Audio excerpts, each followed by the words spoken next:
The Checkpoints is presented by pharmaceutical company GM Pharma.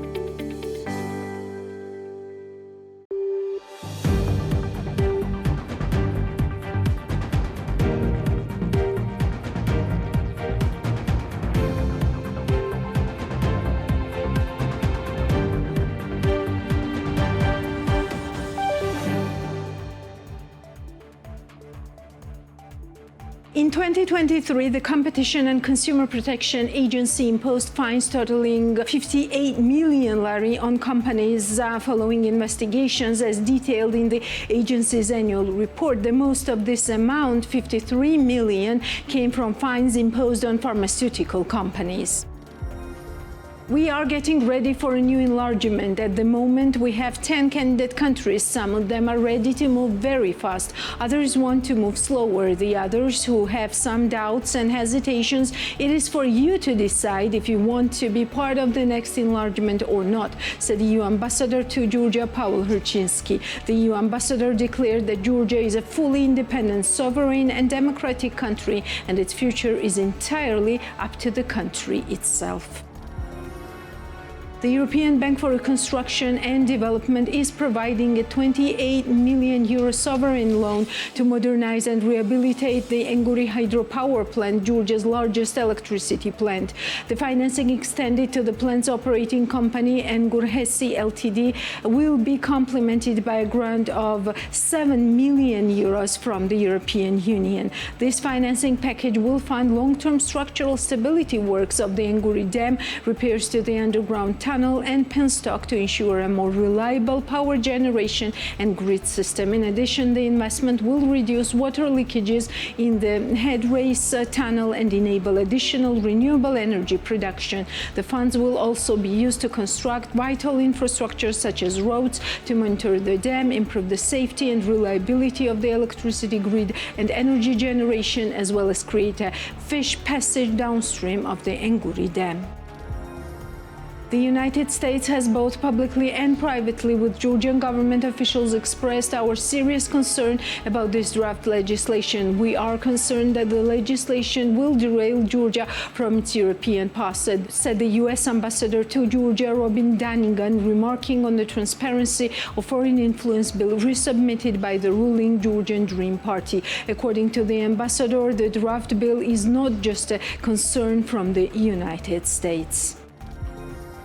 This is The Checkpoints. I'm Elena Guangelashvili, author and the host of the show, and the Checkpoints team is ready to sum up business and economics week for you. Georgia's gross domestic product has been forecast to grow by 5% this year by the Asian Development Outlook, the flagship annual economic publication of the Asian Development Bank.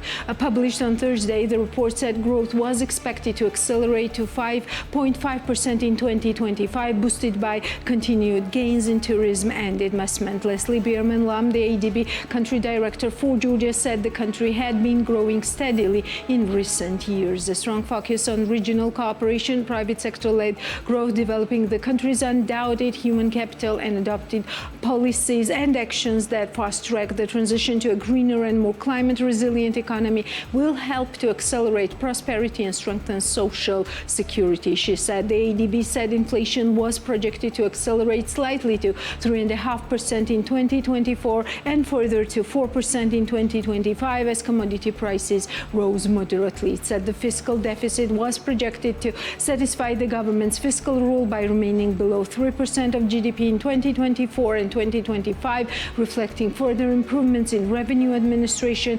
rationalization of tax expenditures and sound management of public debt. Meanwhile, revenue was projected to rise to 28% of the GDP in 2024 and 28.5% in 2025 due to higher tax collections. Other projections include growth in services to 5.5% in 2024, 6.3% in 2025, growth in industry to 4.2% in 2024, 4.9% in 2025, agriculture to 0.5% in 2024, 1.1% in 2025, imports by 6.1% in 2024, 11.1% 1% in 2025. The outlook read money transfers were forecast to stabilize at around $3 billion USD over the next 2 years, which could put downward pressure on the Georgian national currency lari from slowing or reversing inflows associated with Russian migrants. The ADB said Georgia was experiencing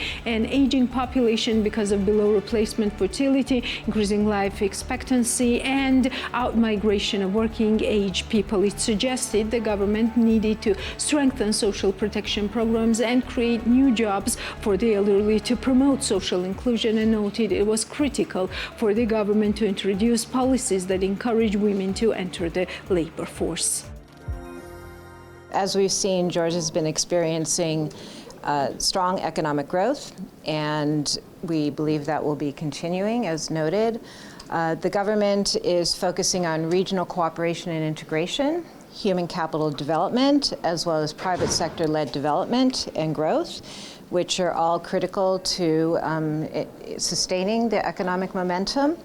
And we think with this continued reform and emphasis on private sector-led growth and climate-friendly and resilience, we will see continued reforms, we will see continued growth, and we will hopefully see a continued prosperous, inclusive, and sustainable society. The middle corridor is critical. That's the regional cooperation and integration, including ensuring that Georgia has is an economic gateway, a green economic and resilient gateway to encourage and enhance trade and productivity. Yeah. Basically, Asia growth is robust. And then we expect a similar growth rate this year will continue for the next 2 years.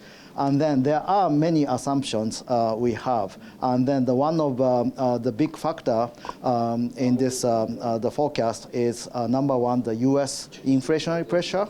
And then we are expecting that the U.S. inflation will come down, so the Fed can lower their policy rate. But then inflation may continue, and then the Fed may not be able to lower the policy rate. Then that will affect the GDP growth of everywhere else. So this is the one big factor.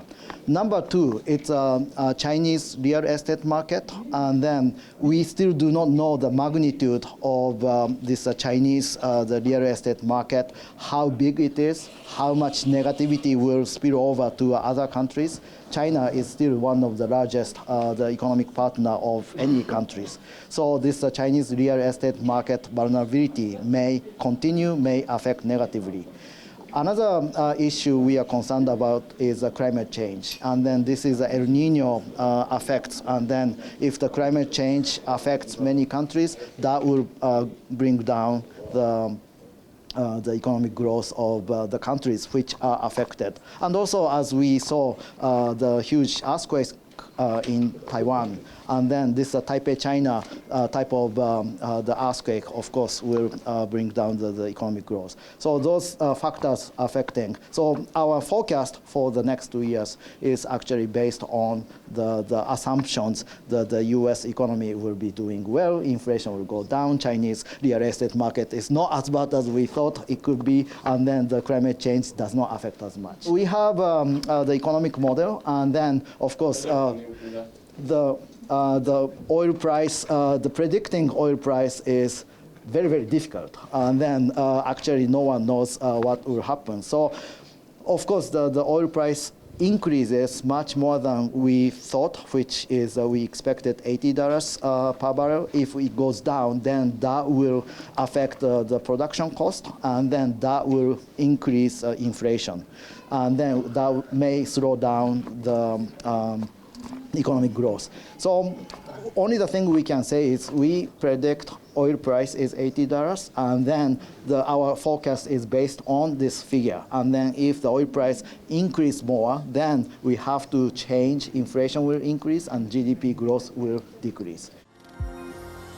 According to a report from the Asian Development Bank, growth in the Armenian economy is projected to moderate further to 5.7% in 2024, as external demand is expected to ease slightly. However, the report anticipates a subsequent acceleration to 6% in 2025, driven by the government's expanded investment programs focusing on infrastructure and housing. The report indicates that both exports and imports will gradually moderate from their record highs in 2022 and 2023. Investment growth is forecasted to accelerate to 15.9% in 2024 and 18.5% in 2025, reflected sustained increases in capital outlays for infrastructure, social investments, and private investment expansion. Private consumption growth is expected to reach 4% in 2024 and 4.1% in 2025, constrained by moderate growth in remittances, which limits household income expansion and dampens demand.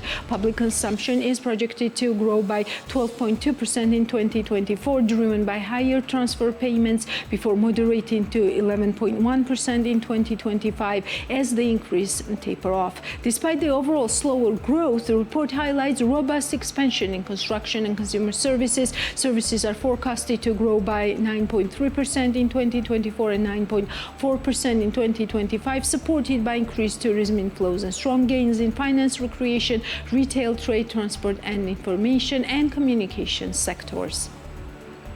In an interview with BMG, Ovanes Khachatryan, deputy head of the Central Bank of Armenia, discussed the financial landscape of 2023 following the dynamic year of 2022. Khachatryan characterized 2023 as a year of normalization, particularly evident in the banking sector. On this and more, here are the main points from the interview.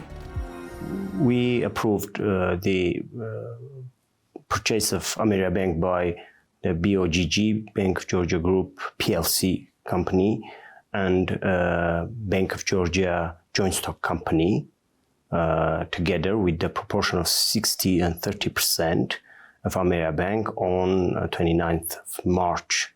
The 10% remains at the EBRD, which is subject to further negotiation between the strategic buyer and this DFI.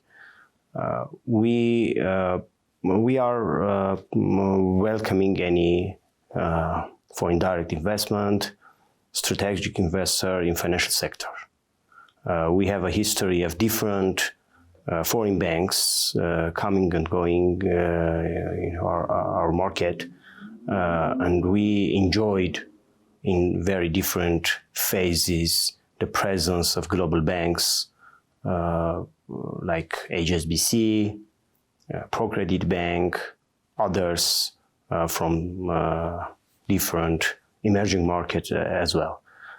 The entrance of Bank of Georgia is again very, very important milestone in that direction. Why it's unique? Because this is the first time when a foreign bank is buying a bank from top three. In fact, it's the largest lender. So it was a very, very important decision from our side to give access to a bank from our neighboring country, our friendly country, into our market. We, first of all, Ameriabank will stay according to their application with its brand and name, an independent bank. So it will work according to its bylaw, the board, CEO, management, whatever, the regulation under Armenian Central Bank of Armenia. The fact that they are also a daughter subsidiary company of the Group PLC, it's of course changing the structure of management, how it will happen, and will be looked through very carefully how the board is working, how the management is conducting regarding the data protection, regarding the decision-making processes. We have that hope that it will be altogether beneficial it's upon group management how they will continue the strategy of Ameriabank. We will wait for a updated strategy for Ameriabank, and on the broader picture, the cooperation, the trade, and relations between Armenia and Georgia, it is of course one plus in that sense. What will happen next? It depends on the actions of all banks, how they will decide to go forward. Generally speaking, consolidation is somewhat that is sort of natural force that may happen in Armenia. Armenian Central Bank is very keen to have competitive landscape. We have different markets in Armenia and in Georgia, for example. Not only, there are other countries like Kazakhstan, for example, are also much more consolidated, much more concentrated than in Armenia. This fact has plus cons and pros. From the competition point of view, it's very competitive market. And probably that's why the profit margins always were lower, commissions were lower in Armenia all this period. About the future, we would say that we will still look through the competition while approving or not approving further consolidations, but we'll see. 23 was after the very, very active year of 2022 was a normalization year of normalization. In terms of asset growth, it's in banking sector, it's 9.4%. In credit unions, it's around 10%. These kind of figures. The pension funds increase of 40%. So the market financial sector per se is growing normally. The banks were enjoying very high margins in terms of FX transaction banking in 2022, and due to very huge demand and active trade. It's coming down in terms of fees and profits because the market is normalizing, but the growth still is there. More steady, I would say, compared to 22. We see 24 of countries in the world already having a certain level of comprehensive regulation.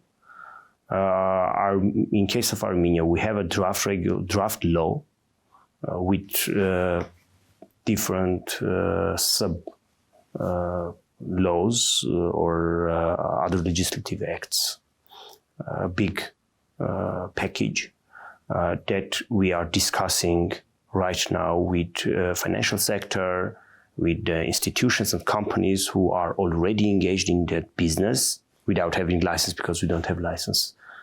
And with government authorities, different, there's lots of things to do, starting from taxation, the civil code, lots of things should be done.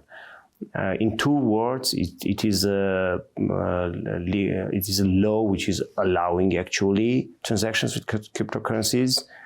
Is based on the rule of same risk, same regulation, meaning that not technology is defining what should be the regulation. The big part of transactions, so-called in the crypto world, will still remain in old regulation when it is actually, let's say, the instrument is bond or deposit or whatever, although it's sort of tokenized. It doesn't matter. It still remains in the old world. The part which is not lying in any other financial instruments like security, bond, loan, etc., will be covered by the new law, so-called cryptocurrencies. For example, the law is generally about crypto assets, different types of assets. There are some exclusions, like NFT is excluded, etc., etc. And very important part of that is AML-CFT and the travel rule, which means that the source of fund should be disclosed all the time, remain intact in terms of crypto world. So we will open up bigger discussion on the government level than in the parliament, and we'll see what will be the final shape of the law. Metropole is the winner of the International Luxury Lifestyle Awards 2024. The company gained international recognition for the project Metropole Oval as the best premium hotel in Georgia. Development company Metropole was founded in Georgia in 2022. The company implements 5 projects across the country. Construction of 2 residential complexes, Metropole Bagebi and Metropole Kavtaradze, is in progress in Tbilisi. Metropole Cube and Metropole Oval are being built in Batumi, where a 5-star Royal Tulip Hotel will be located in cooperation with the French company Louvre Hotels Group. The construction of the new project Parallel will be launched next month, which will be a new residential building with panoramic views. More in our interview. Nata, welcome to the Checkpoints, and thank you for taking our questions. So we need a full story. How did Metropole end up on the Luxury Lifestyle Awards list? Hello, Elena. Thank you for inviting us to share this great news that we have, which the news is exciting not only for our company, but also for the whole region.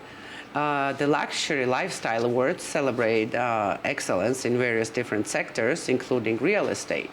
Metropole secured its place on the list by presenting our prestigious project Oval, located in Batumi. Oval was acknowledged for its embodiment of luxury living, combined with amazing design and the world-class amenities that it holds. It was recognized as the best hotel apartment in Georgia. And this is a very prestigious award that we are very proud of. So you mentioned that this is not a success of a single company, but also for the whole region. How come so?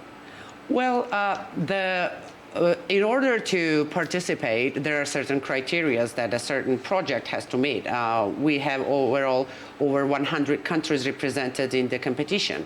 So this means that the project was recognized worldwide, and due to the fact that also we are considered as nominees for top 100 properties in the world. This is the next stage of the project, and we'll definitely come back here to tell you another success story that we have to share on that. Looking forward to that. You mentioned criteria. What are some of the specific criteria that you had to in the real estate satisfy sectors for the projects like Oval? There are several key aspects that should be considered. First of all, it's design, which focuses on modern design and the amenities listed in there. Secondly, the world-class amenities, that's the main focus, like what does the project has to offer to its residents. And the next stage is collaboration with certain brands. As you know, I haven't mentioned it before, but Oval project is combined, is in collaboration with one of the biggest European chain hotels, Royal Tulip, which they will be also represented as a project with 100 hotel rooms. So with the titled entities, that also helps in the project. Yes, definitely. Metropole Oval is in Batumi, right? Metropole Oval is located in Batumi, in one of the most prestigious, the LA of Heroes. It's newly reconstructed, the mainly investment area. The Oval was recognized also not only for the world-class amenities that it has and the design part of it, but also as an investment potential that the project holds. Within the first year of the launch, the 40% of the apartments were sold out. So this verifies the desirability of the project, and It also invites investors who are seeking not only the luxury lifestyle, but also for the investment return they can get. Yeah, I have a brief understanding now of the scale of the project, but please elaborate a little bit on that, what the scale of the project is. Let me give you the direction of the Metropole's investment part then. Well, Metropole Investment offers two wide large-scale projects that we have in Batumi, both located on the Alley of Heroes and both represented together with the Louvre Hotels Group. In both projects, we have represented 5-star hotels Royal Tulip. The overall investment of the projects is more than $120 million. And both of them offer world-class amenities, especially in Oval. We have spa, we have outdoor swimming pool, cinema, wine library, open pool. So making sure that the residents in there experience unparalleled luxury, which again, we got the nomination for. Well, we wish you a great success and thank you for this very short, precise and informative business talk. Thank you, Elena. Thank you again for hosting us. And we'll be back soon with our exciting news on our another investment project, Cube, very soon. We will keep it a secret to share the next time. We have the reason to meet again then. Thank you so much. Thank you very much. Bye-bye. More on business this week. Natia Taktakishvili will tell us more. Two premium international brand restaurants, Chateau Mate and Beef Bar, will be opened in Mega Resort Central Park Towers in Tbilisi in 2025, which is a joint project of Orbi Group and Block Group. Exclusive agreements were signed in London and Monaco. General Director of Orbi Group, Irakli Guergelidze, said on the air of BMG TV that the entry of such brands into the market is important in many ways. This will be a pretty good sign for tourists who want to come to Georgia. Those brands indicate that the country has high quality and the safety level is good. It will create a premium segment of customers in the country, Guergelidze said. According to Tornike Janashvili, managing partner of Block Group, international restaurant Chateau Mate and Beef Bar are represented in such cities of the world as Monaco, London, Saint-Tropez, San Francisco, Miami, and etc. I would also like to mention here that in near future we will announce all the premium brands that will be opened in the Central Park Towers, said Tornike Janashvili, managing partner of Block Group. The construction of Central Park Towers will be completed by the end of 2025. The mentioned project with high-class international brands will put Tbilisi next to the world's leading cities, London, Paris, and Milan. The executive director of Tbilisi Balneological Spa Resort talks about the potential of Georgia as a balneological tourist hub that needs advertising internationally. Salome Avilashvili said in an interview with Business Course that medical and wellness tourists can bring a lot of income to Georgia, though Georgia is not known in this segment and business needs the help of state in this regard. Balneological resorts are not advertised as for Tbilisi Balneological Spa Resort. We advertise it only with our own resources. Believe me, it's quite difficult. The state should invest resources in this regard, says Salome Avilashvili. According to her, over 90% of Tbilisi Balneological Resort guests are Georgian citizens and about 50% are tourists. Tbilisi Balneological Resort is mainly visited by post-Soviet countries, France and Germany, for healing procedures. At the moment, a low-class hotel is operating at Tbilisi Balneological Resort. However, the executive director of the resort notes that a 4-star 140-room international brand hotel will start operating on the site in a year and a half. The hotel brand and the amount of investment are not named at this stage. Zaza Shengelia, the head of Bravo Records, declares that one of the main challenges in the field of culture is lack of infrastructure necessary for holding concerts in the regions of Georgia. He spoke about this during his visit to TV program BMG Drive. According to him, one of the reasons why regions are empty and people move to the city is that life is very boring there and nothing happens. As he notes, regions have lost their center of attractions. There are no concert halls with proper equipment for heating, lighting, and sound. Zaza Shengelia notes that the mentioned problem is solved only in Tbilisi and Batumi, while the demand for concerts is high in other regions as well. There is a demand for concerts in the regions, but they cannot be held. It would be good if the state took care of this, because I think it's still their prerogative. Business cannot take care of every city. Personally, as the head of Bravo Records, I say that we would have booked at least 15 days the concert of other companies would have been interested and the state would receive income from this, explains Zaza Shengelia. Kahaber Dolidze, the founder of handmade furniture manufacturing company Woodmatter, told BMDG that the demand for locally produced furniture has increased, but there is a problem of qualified staff on the market. According to him, there are many enterprises, but the companies producing high-quality products would develop the market further. Also, the number of employed people will increase. Representatives of the furniture manufacturing sector in the market have a spoiled name due to dishonest behavior. Therefore, consumers don't have confidence, which has a negative impact on other companies as well. At the same time, there is also a challenge of highly qualified staff who produce quality products.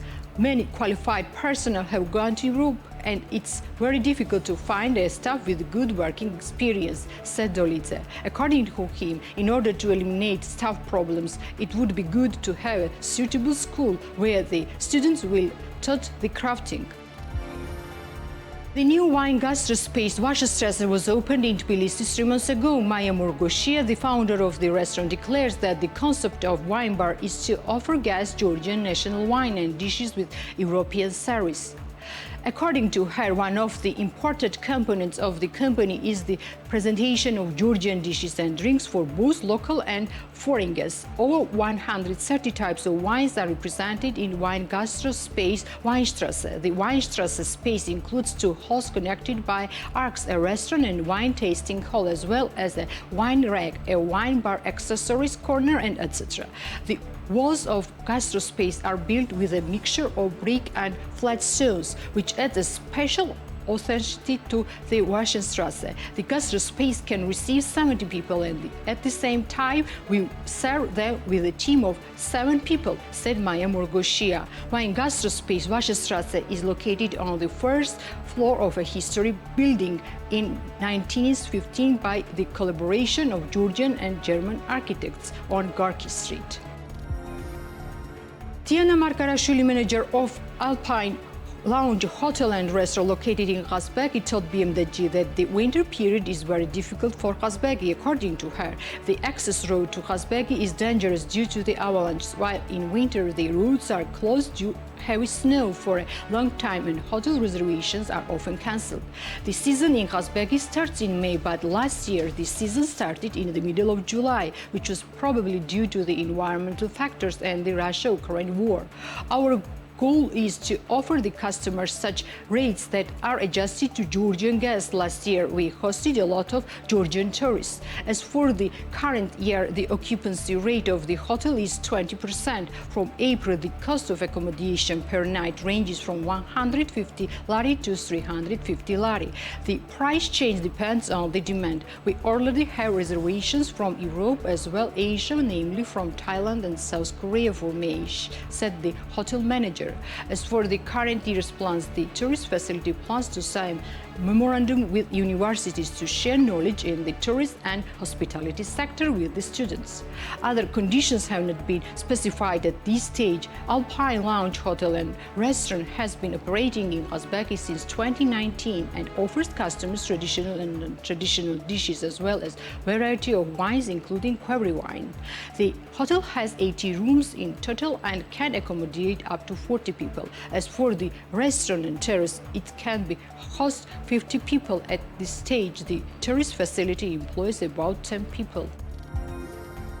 The restaurant gala, created with the concept of Georgian famous poet Galaktion Tabidze, was opened in Kutaisi in March, which is an authentic Georgian restaurant where Georgian cuisine is offered to the guests. The founder of the restaurant, Lile Maglaperidze, spoke in detail about the concept of gala in TV program Women's Narrative. Our restaurant's menu fully represents Georgian cuisine, but the focus is made on Emiratian dishes. As for the ambience, Galaktion's works, poems, phrases, and letters written to his wife, Olia Okujava, are exhibited in the restaurant, noted Lile Maglaperidze. About 50,000 lari was invested for opening of Gala restaurant. Restaurant Gala can host over 80 persons. Soon a new space will be added to the restaurant, so it will be able to receive 120 people in total.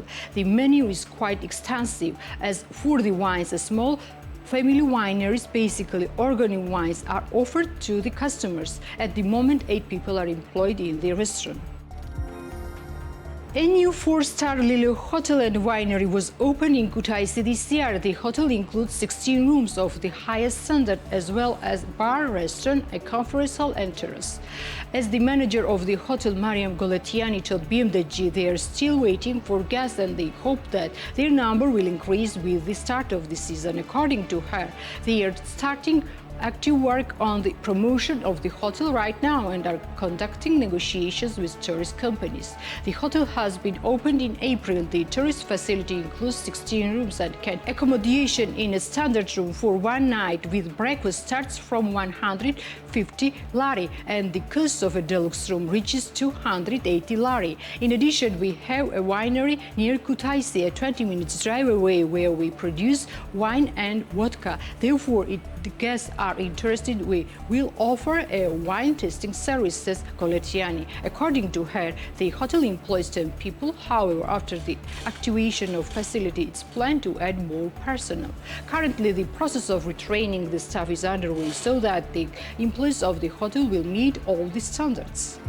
The World Bank, with the financial support of Sweden, today launched a new comprehensive study, Poverty and Distributional Consequences of Air Pollution in Tbilisi, which analyzes the severe effects of air pollution on the health and economic well-being of Tbilisi's residents, with a particular focus on how the most vulnerable populations of the capital of Georgia are impacted. The study leverages a variety of data sources, including administrative data, surveys, satellite imagery, and real-time monitoring to assess the distributional impacts of air pollution. The report indicates that while wealthier individuals reside in the city center with higher pollution levels, poorer households and those with lower education are more vulnerable due to longer outdoor work hours, limited knowledge about air pollution and its impacts, and higher exposure to indoor air pollution. The study suggests that reducing outdoor air pollution in Tbilisi is achievable through enhanced air quality monitoring, regulation of traffic and industrial emissions, and the promotion of green technologies. Incentivizing electric vehicle use and enforcing fuel standards could also reduce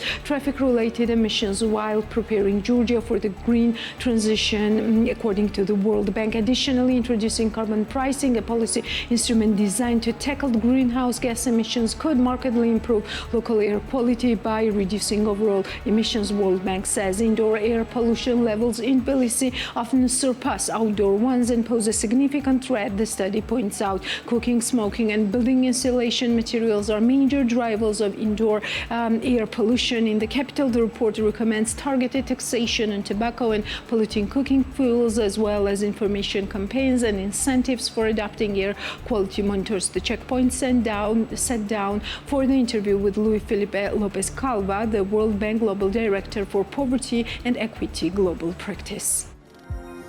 Mr. Lopez Calva, thank you for being with us and taking our questions. Let us start our conversation with the key findings that you have for the Tbilisi Air Pollution Report. Thank you for the opportunity. I think this is a very important and potentially very impactful analysis that the World Bank team led here in Tbilisi with the support of partners. The report looks at 3 things. So one is the patterns of pollution in the city, both outdoor and indoor pollution. Then it relates this to the levels of socioeconomic conditions for the households and also for the altitude because it's related to that. Second, it looks at the effects that this has on the households, looking at, for example, health-related impacts, but also on productivity and aspects which are less known, like mental health as well. And finally, it introduces a very concrete intervention to provide different types of information to the households and see how they react. And by measuring that impact, we actually see that people change their behavior, particularly when they get information about the effect of pollution on their in different dimensions, but also when they get information about the level of pollution in a specific days, and then they change their behavior to adapt. So what do you see as the main impact of the study, of the report? Well, the first point, and it's a very important general finding, is that even though the government has been very active in introducing policy responses, and that has helped to reduce the level of pollution, it's still at close to 3 times the level that is recommended by the World Health Organization. So there's still a lot of room to improve, so it's a quite high level. So that's very important finding. The second is that this affects disproportionately households that are lower income and less well educated. And the third finding, which is for us the reason to be optimistic, is how the provision of information actually changes the way people behave and can help them be more protected against the impact of both outdoor and indoor pollution. So what are some of the policy actions that could be taken to mitigate these impacts? In general, when we look at climate-related or environmentally related issues, we look at 3 types of actions. So it has to do with regulations and laws, has to do with policies, particularly market incentives through prices, and third, it has to do with behavioral changes. More concretely, in the specific case of this study, there are aspects related to monitoring and management of monitoring systems. There was an important law passed in 2020. The idea is that law creates a space for this more active monitoring. We believe that more can be done, but I think it's very important to monitor and provide information on that and use that for policy. Second, it relates to transport and traffic. Traffic in general is a very important source of pollution, outdoor pollution mainly. But also how we can invest in different types of public transportation, and particularly transportation that is cleaner in terms of the impact on pollution. And finally, very important, related to exposure to industrial emissions. So there are issues related first also to regulations, adoption of certain standards. There is also an important law that was presented to Parliament in 2023 on industrial emissions, but also the idea that industry should be also given incentives to invest in new technologies that are less polluting. In general, the idea when we talk about market incentives is really about making it more costly to consume or produce in ways that produce more pollution, and making it easier or cheaper to transition to technologies that are cleaner. Do you think Georgia is ready for this transition process? Because Georgia is still a developing country. It's not that rich to provide all these incentives. So what type of prioritization is needed in terms of policy actions, in terms of financing, and who should be the driving force of this transition? One important aspect of this report that was presented today is that it looks at how poorer households are more exposed, for example, to indoor pollution than outdoor, even though, of course, outdoor pollution eventually also has implications for indoor pollution. But I think related, for example, to smoking or the type of cooking. So I mentioned this because when we talk about these type of changes, sometimes it's actually relatively low cost interventions, sometimes just related to information, as I said, and as the report presents, but also changes in the way, practices about cooking, the issue of smoking or keeping windows closed during certain times in which pollution outside is higher, or very relatively low cost action. So those are definitely something we should understand and pursue more proactively.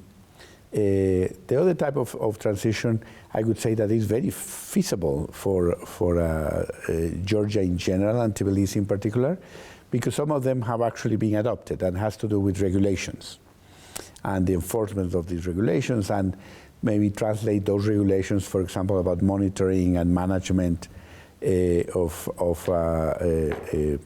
pollution and traffic and transport, more also to local plans. So really localized and having very specific responses at the local level in terms of how to react to those. But the other has to do, as I said, with industry, and that is the one that may require, when we talk about large investments in either transport or industry transition to cleaner technologies, those are the ones that would require more financing. We believe that the incentives provided by the EU and some of the programs that the EU very proactively is willing to fund and accompany the process of also regulatory change is an opportunity. And you know, the international community can be part of this process. But also I think what the report shows is that local actors can play a very important role. It's not only about international community, EU incentives and so on, of course government responses that have been quite proactive, but also civil society, also academics, and many local actors that can be part of amplifying the messages, creating awareness, and supporting this effort to disseminate information and trigger potential responses. Are there any correlations with, for example, rural and urban places, and how that works? Because when you said higher educated, more well-off people are mainly in urban areas, and you see poorer people like distributed mainly in regions. So are there like any specific correlations, and should these policies be targeted towards urban and rural places? This is an excellent question. There are two levels of this. One is certainly the urban versus rural, conceptually, and then is, for example, we were discussing this morning during the presentation about the fact that certain types of heating that in other countries are more based on less clean energies. In the case of Tbilisi, heating is mainly through gas. So I would say that this report focuses more on Tbilisi per se, but within the area of study, there are important variations. So for example, the idea that contrary to what the team expected, relatively wealthier areas are also exposed to more outdoor pollution.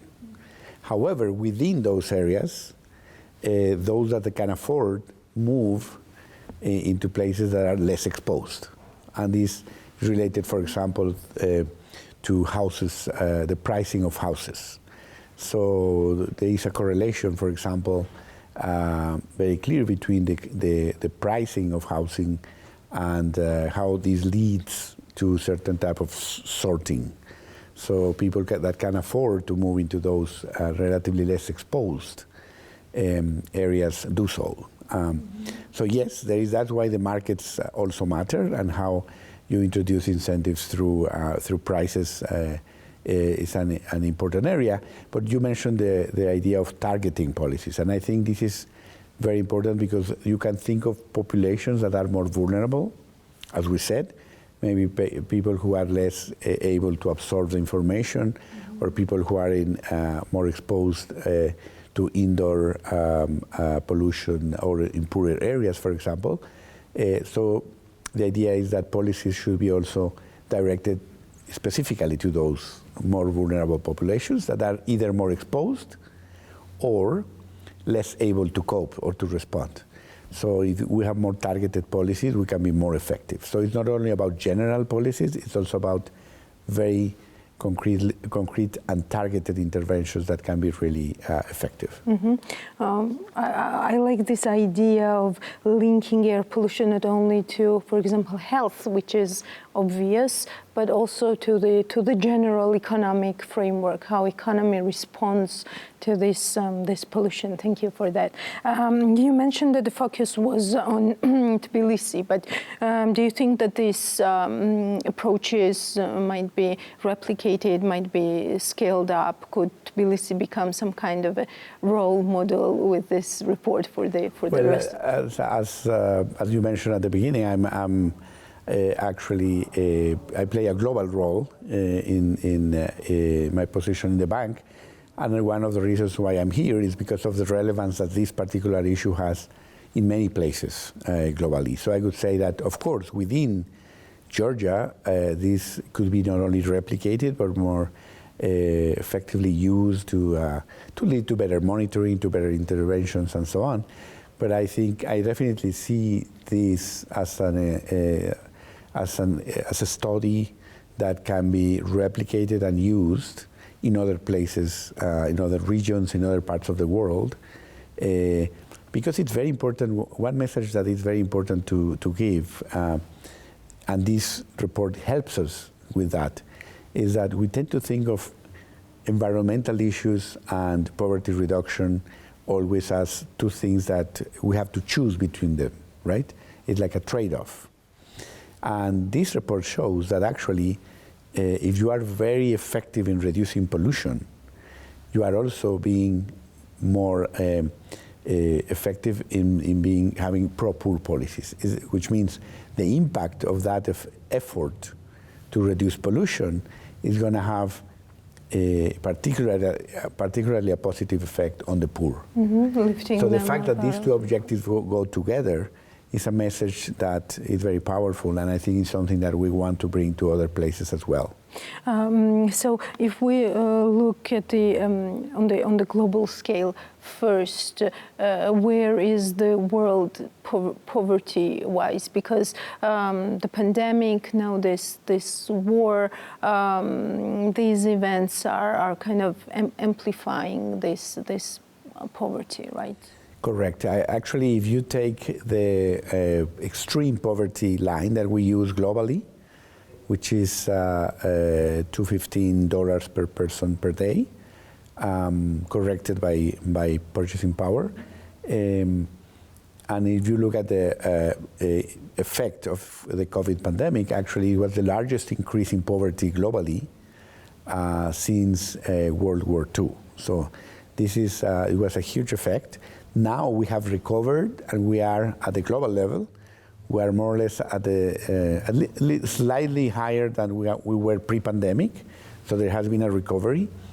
But most of the recovery has been in upper middle income and lower middle income countries, but not in low income countries. So at this moment, globally, the extreme poverty is mainly in sub-Saharan Africa and South Asia, that really contain the largest share of extreme poor population. But if we take a higher standard, which we also use globally, which is $6.85 per person per day, which is the poverty line for upper middle income countries, which is, by the way, not a very high standard in terms of income, 47% of the population are under that line. And then East Asia Pacific also starts to play a role. So yes, so I would say that extreme poverty is very much regionally concentrated, but as you take higher standards, it becomes more a middle income problem. So in that sense, we want to send also the message that when we talk about poverty, it's not only about Africa, it's not only about South Asia, it's also about middle income countries that are struggling to generate more inclusive growth. Where do you see Georgia more specifically in that big picture? Georgia, if you take the extreme poverty line, actually Georgia basically has eliminated because it's lower than 3% for that extreme poverty line. However, if you take the 3.65, which is the intermediate poverty line, which is for lower middle income countries, Georgia would be around 12% of the population. And if you take the higher that I mentioned before, Georgia will be about 47%, between 45-47%. But if you take the national poverty line, or for any line that you take, Georgia has done extremely well in the last decade. Actually, if you take the national number, poverty has been halved between 2010 and today. So it's at the level of 15% of the population. So that is a very successful story. The question is perhaps 2 points. One is how to accelerate so that group of the population that is still poor can be lifted out. But the other question is that many people are above the poverty line, but still vulnerable to fall back into poverty. And that's about 2/3 of the population. So to answer your question, yes, I think poverty, in terms of poverty reduction, Georgia is a success story. But I think there are still important challenges in terms of giving people enough economic security so they don't fall back into the condition of poverty. And lastly, to summarize our conversation, what would be, you mentioned some of the main key messages that you want to deliver through this report. What are these main key messages? What should we concentrate on? So I would say that in terms of this specific report, the main messages is one, pollution is almost 3 times the standard that WHO suggests for as acceptable. So in that sense, pollution is very high in Tbilisi. Also important to say that it has gone down because of government action, but there is a long way to go still. Second, to say that this particularly affects or disproportionately affects poor households, particularly indoor pollution. But third is that with very specific types of information provision and relatively low-cost interventions, you can trigger a behavioral change that can be help them be more protected, but also that you have more general policies like regulatory changes, industry emissions, traffic and transport that can help reduce this effect on the population in general and particularly on the poor. What is World Bank's recommendation in this regard? Which way should be prioritized? Where should the government start or take off? The first thing is that it cannot be done sequentially. I think everything has to be done at the same time in terms of insisting on or emphasizing or deepening regulatory changes. Second, trying to come up with policies that look at issues related to traffic, to public transportation, to cleaner ways of transportation. Third, trying to induce these behavioral changes in the population, but also with this idea of targeting those interventions. I think the idea that the monitoring systems have improved is something that is to be praised and something that has to be emphasized. But I think it is important to make the point that policies that reduce pollution levels, first, are pro-poor, but second, also have an economic impact, positive economic impact, because of the negative effect of pollution on productivity in general. Thank you so much. Thank you. Thank you very much for the opportunity. And that's all for today. We'll meet next Sunday, but before that, don't forget to check us out on BM.G for more news and analysis in business and economics in Georgia, in the region, and beyond.